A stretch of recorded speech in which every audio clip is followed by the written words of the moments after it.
ASA's Director of Programs and Thought Leadership and Program Director for ASA Rise, ASA Social Justice and Leadership Development Program.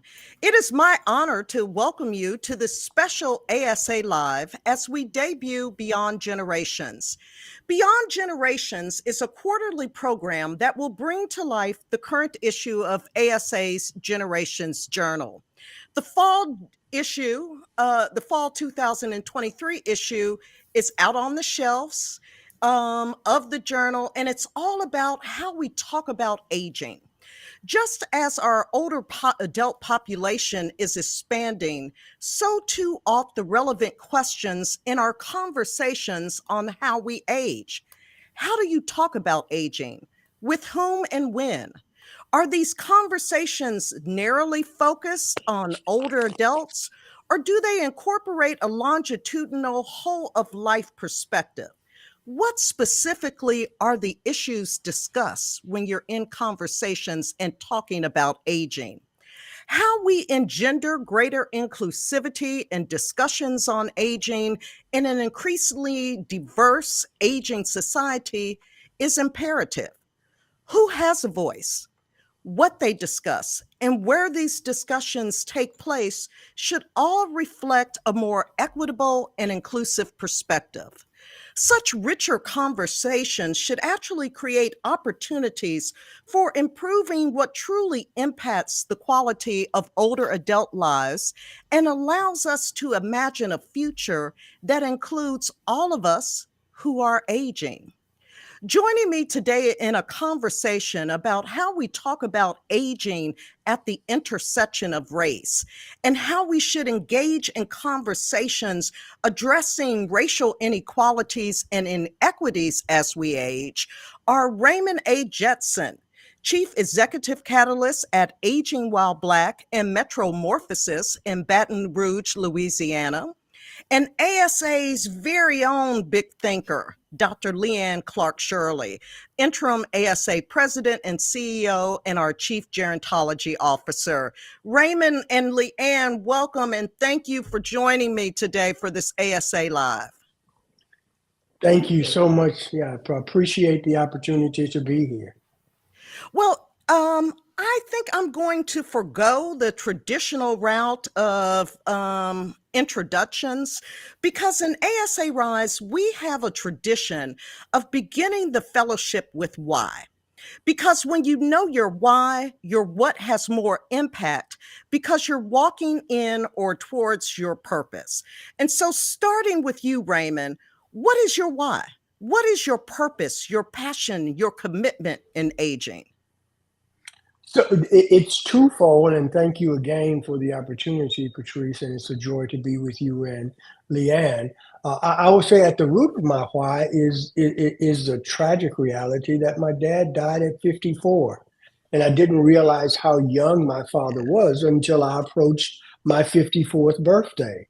To be honest, every day after my 54th birthday has included some remnant of survivor's guilt. So, why am I here? Why have I enjoyed these additional 13 years that my father never had an opportunity to experience? And so that motivates Yeah. me and drives me in a very, very deep way. And the issue of race for me was unfortunately steeped in the revelation that many of the same barriers, challenges that I faced growing up in a segregated South are part of my realities now as a 67-year-old Black male in America.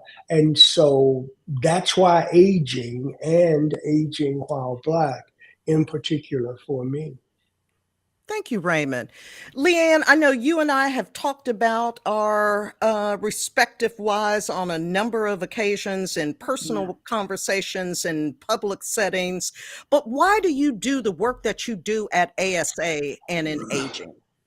I What is can't your why? imagine I can't imagine doing anything else, but, at its core, my why starts with my grandmothers, and hearing both of their voices be diminished in family and private and public spaces the older Mhm. they got, I looked up to them and I heard their voices being diminished, and it made me mad. And that led to this career where I see us talking about aging in a way that diminishes, in a way that pigeonholes, in a way that narrows, in a way that erases Raymond's experience as a 67-year-old Black man, and talks about aging as some singular things, a time of decline, a segment of our population that is somehow knowable. I'm tired of that. And at ASA, we're working to change that narrative all the time and lift up the voices and the experiences and the stories and the really amazing workforce that is supporting our exciting aging population. And an exciting feature of the fall 2023 Generations Journal is that it really is purposeful in its intent in elevating voices that have historically been underrepresented and suppressed. And so we're hearing the voices of your grandmothers that were diminished. Raymond, we're hearing your voices and your perspective as a older Black male represented in the conversation. And that's why it's so important that we're having this conversation today. And so, Raymond, we've heard your why. Now tell us your what. What is aging while Black? So, Aging While Black is a discourse around the intersection of aging and race. I love Leanne's comment that it is not this one singular experience that everyone is having in the same way at the same time. Mm-hmm. And as you begin to peel back the onions of surrounding aging, there are some really interesting distinctives and dare I say inequities that are being experienced that can get lost in that more homogenized conversation. And so Aging While Black seeks to invite people to the space of exploring and having a conversation around aging while Black. We've sought to frame that conversation around co-learning, shared learning, co-creation of policy and people-driven responses. We've also attempted to put forth the framework of the three pillars of Aging While Black. The first is recalibrating the village. And inherent in that statement is the notion that the infrastructure that supports Black life largely is ill-equipped for what has already begun to happen in terms of the increasing numbers of Black elders that will show up in communities, in doctors' offices, in civic organizations, in congregations, in businesses. And so how do we begin to look at the infrastructure, be thoughtful about that in intentional ways? The second pillar is embracing innovation and rapid change. And so how do we harness technology in ways that contributes to positive life experiences for Black elders rather than being stuck in a conversation about the digital divide while the world around us is changing so profoundly? And then the last pillar is leaning into Sankofa. How do we, in very intentional ways, make the wisdom of the elders available in ways that contributes to our families, our communities, our institutions, and our anchors in ways that creates value for the well-being of the community overall? And so it's a discourse using the framework of these pillars, and we attack it in two perspective. One is we describe as the horizontal. How do we create conversations across this country around critical issues that invite people who are doing absolutely amazing work, but unfortunately in their own little areas and preoccupied with that? And then the other is vertical. How do we look into infrastructure in particular geographical areas? And so that's what we are striving to do in a way that allows us to be a bridge behind before all of the amazing work in aging that has happened before us and creates a path to the brilliant work that is emerging in the young thinkers that are around us. And Raymond, the way that you describe the multifaceted pillars and the horizontal and vertical approach of the work ahead really is about bridge building. It is. It is about creating, I used the term earlier, it's about creating a container for work to happen Right. in ways that is constructive. And while we center Black elders, it's not in any way intended to exclude anyone else from the benefit that will inure from that important conversating and co-creating of responses to the challenges that we see. And I think this is a great time to actually bring Leanne into the conversation. Why is it important for ASA to support Aging While Black? Well, how could we not? I mean, just listening to you both said it, building bridges. ASA unites, empowers, and champions. Aging While Black is doing all of those things in a way that puts a spotlight on a conversation and on ideas and experiences that have been excluded, I would say, from the mainstream knowledge of aging. There are a lot of reasons why we're supporting Aging While Black. And I think at their core, all of those reasons have to do with an appreciation, Raymond, that you are elevating this conversation and you're using discourse to inspire action. Yes. And, there's a lot to be said about discourse and rhetoric and talking and writing and reading and thinking. But you could argue that we've done an awful lot of that and not enough taking action to make the real changes that we know need to happen. And Raymond, you're doing that. So that's the biggest reason why we're supporting Aging While Black. And I'd like to note, going back to this notion that this conversation about Aging While Black has been hasn't had a bright enough light shown on it. I think back to my own training as a gerontologist, and I look at the work that we do in the field, how we do the work, how we talk about aging, the words we use, the way we deliver services, the way we advocate, that's all based on previous research and work and experiences. And historically, that research and previous work has been done primarily with older white people. And I would argue that that's to all of our detriment across the field of aging, from research to practice. And if you look back to some of the early seminal works, life course works about aging, white male college students were the subjects that got followed over time. And that's where, a lot of the aging related knowledge we have now comes from. And slowly over time, I think we can safely say that that's been changing, but still today, if you open up any journal in aging, I think it's fair to say that most research articles still treat race as a variable. It's still something to control for or to model. And that results in studies that compare outcomes of Black people to outcomes of white people. And that just keeps us constrained in this general understanding of what aging means from, a body of research primarily centering white people.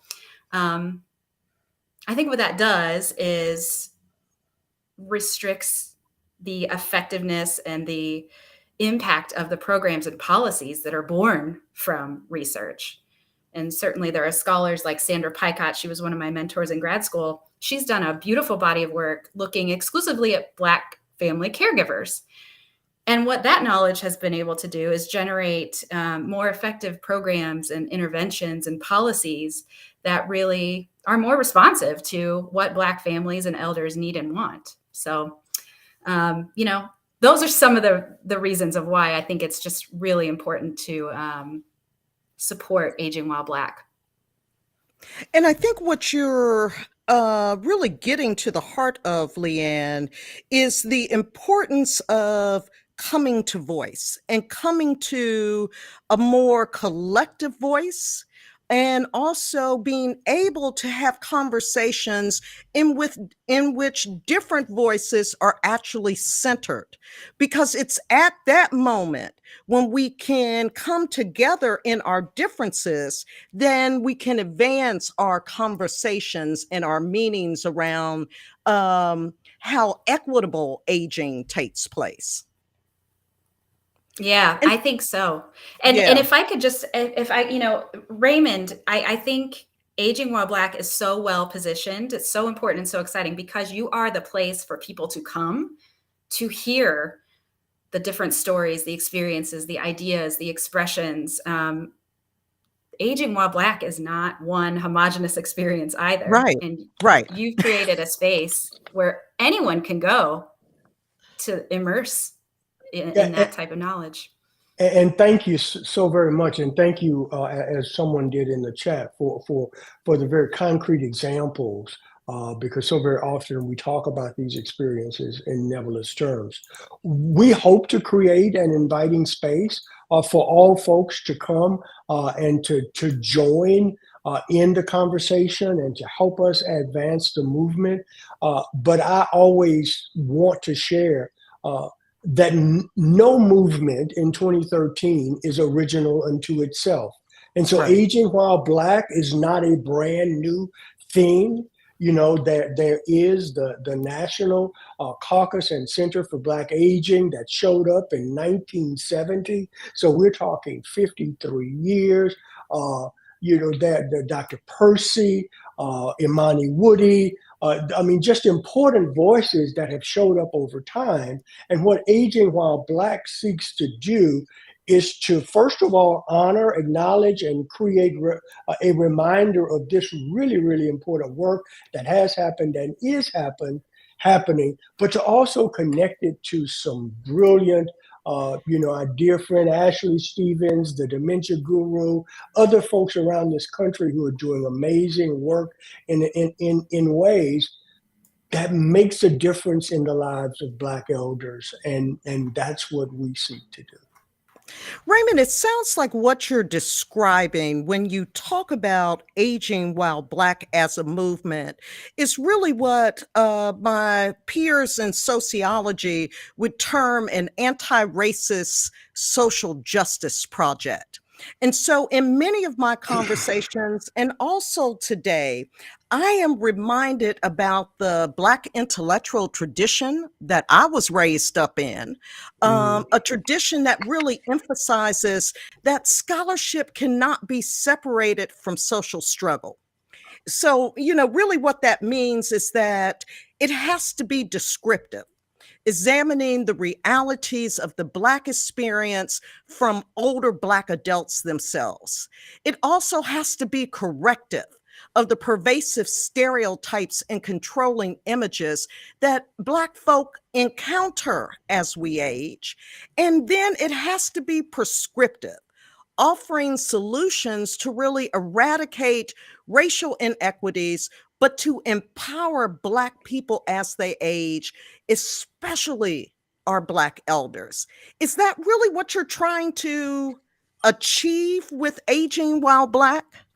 Beyond a shadow of a doubt, which is why when you look at literature that supports aging while Black, Hmm. we start with the notion of the voices, perspectives, and realities of Black elders. Apart from that, this is all meaningless. And so we begin there, and it's absolutely critical that that is centering what it is that we do. But it is also meaningless if there is not tangible action, if we are not understanding the systemic inequities that Right. exist, and if we are not investigating intentional, prescriptive actions to address those. And so, yes, that is at the heart of what we are doing. Uh, I will repeat myself, but we talk in terms of shared learning and Hmm. co-creating policy and people-driven responses to what the voices, perspectives, and realities of Black elders reveal to us. As I was preparing for our conversation today, in my research, I came across a blog post that you wrote, Raymond. A message to my white friends: please use your outside voices. And in this particular piece, you write, and I quote, "I am in search of accomplices, not just allies." What do you mean by that? First of all, thank you for reminding me of that piece. It was one of the ones that I kind of quietly enjoyed writing and brought a whole different set of responses to it. But aging while Black is not exclusively a Black experience. Uh, I mean, efforts, movements that have sought to bring change to Black experiences have paved the way for all kinds of other communities and made America better, I would argue, in so many ways. And that is the same with aging while Black. An ally can say that I am with you. An accomplice helps me perpetrate the crime. And what we are attempting to do is perpetrate the crime of changing so much about aging in America to make it better. And we are inviting folks to join us in being disruptive. We're inviting people to join us in challenging the status quo. We are inviting people to join us in speaking truth about the realities that are being experienced by a significant segment of our community, not just pat on the back and say we agree with you. I love the way that you delineate what an accomplice is. And I love the thought of you want perpetrators in crime. You Yes. want those folks that are willing to take the actions that are necessary to disrupt systems of power and oppression. And so I'm going to bring back in Leanne, because Leanne and I really talk quite a bit in our work here at ASA on the need for the strategic disruption that you're describing, Raymond. And that we need this strategic disruption in aging to achieve structural transformation in the field. And now it's a complicated proposition because Yes. it does require critical mass. It requires moving folks from allies to accomplices to conspirators to disruptors. I'm just giving a quick shout out to the first two cohorts of ASA Rise. I see a number of you commenting on the chat. So wanted to just say hello in a roundabout way. Um, so, Leanne, what do we need to do as an organization, as a society, as folks that are dedicated in the field of aging, um, to allow folks to feel empowered regardless of their race, regardless of their positionality within intersecting social identities? What do we need to do for folks to feel empowered to be social justice champions for an anti-racist, anti-ageist future? Hmm. I think about my great friend and colleague, Josie Callipenney from Family Values at Work. And something that Josie reminds us of often is stop being so good at learning the terms and do better at learning how to take the action and make the change. So I just wanted to, that comes to mind when you ask that question. I think terms matter. How we talk about aging and how we talk about social justice matters, but they matter less when they're not backed up with growth, learning, and action, I would argue. But, I hear that question and think about, ASA is a membership society. Right. We have 6,000 plus members right now. And what I know about ASA members is that they are people who are working every day in the best interest of older people. and in the best interest of our aging society. And that happens in a number of ways. People are doing all kinds of work under that general umbrella, but I think there's a theme across all of our members. And that theme is that our members, we're all curious people, and we're all so darned committed to our cause, whatever that cause may be. We're curious and we're committed. So I think that's where we start, Patrice. I think we start with our curiosity and with our personal callings that I think every member has to support the most human of conditions, which is aging. It's probably one of the most human of conditions that we could think about. So I think we start by being curious about how aging while Black can help each one of us do our work better, whatever that work looks like. How can aging while Black help me be a better manager and a better employer? How can aging while Black help me reflect on my own beliefs about my own aging and my own beliefs about other people's aging? I think we start by remembering that we're curious, that we're human. Be open to this, and whenever you're ready, jump in and share and collaborate. Thanks, Leanne. Raymond, we're getting short on time, but I would be remiss if I did not ask you the following question. If all goes as planned with Aging While Black, what will the future look like where you know you've achieved your overarching goals? There is this robust movement that is evolving across this country where there are important conversations happening in local communities and important conversations happening across the country around important issues that center the experiences, voices, and perspectives of Black elders to build a stronger, more equitable, aging infrastructure and life and community for people. That there is this continual joining of people raising their hand, saying, I want to be a part of this. You don't have to be a gerontologist. You just have to be concerned about aging, making the world better for folks. And so it's just building this movement that invites people to come to a space, have honest conversations, and act upon what we both discover to be true. And you know what, Raymond, I think this is partly what's really exciting about the partnership between ASA and Aging While Black to feature opportunities to have those conversations as well as educational content at ASA's annual conference this spring.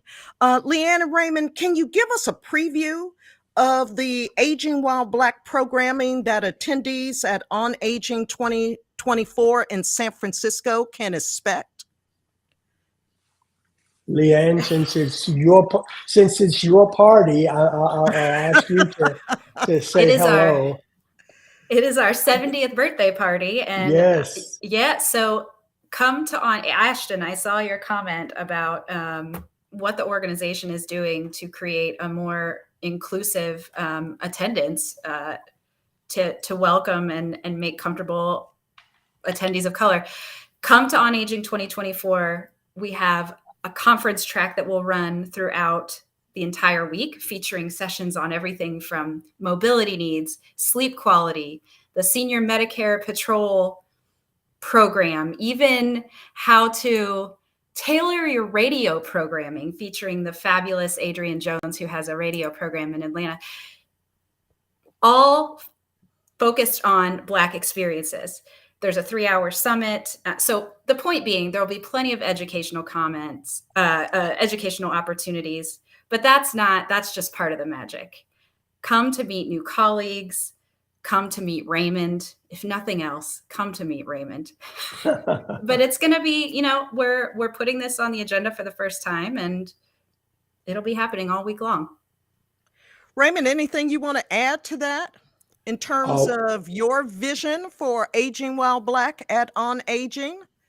We are going to use the summit on Monday as a kickoff for all of this and to start a robust conversation about aging while Black and where do we go from here? Where do we go from here? What do we do from here?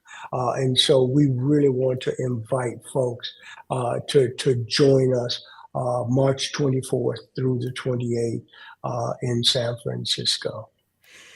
This entire ASA Live, how to talk about aging while Black has been a call to action. Leanne and Raymond, you have given us numerous ways that we can commit to being a part of the movement and the conversation going forward. So I really want to thank you for joining me today. We're at our 30-minute mark, and we've only begun to scratch the surface. There is so much more nuance to the ways that we need to talk about intersectional aging than we could even hope to begin to cover in a brief 30-minute conversation. But what we do know after our conversation today is that the answer to the question, when is the right time to talk about the intersection of aging and race, that answer is now. So thank you for joining me and offering your insights. And thank you to our audience for tuning in today. Check out the supplemental digital content that has been posted in the chat and on ASA social media. And be on the lookout for future Beyond Generations programming. I want to encourage everyone to open a dialogue with your colleagues, with your friends, with your families, and keep the discussion going as we work together across new and expanded partnerships to develop novel and better approaches for reframing and talking about aging. How we talk about aging matters, and how we center the voices of older adults for marginalized communities matters too. So let's be intentional in talking more about how we talk about aging. Thanks everyone for joining ASA on this Talking Aging Tuesday. May the remainder of your day be productively talkative. Thank you, Raymond. Thank you, Leanne. Thank you all for joining us. Thank you, Patrice.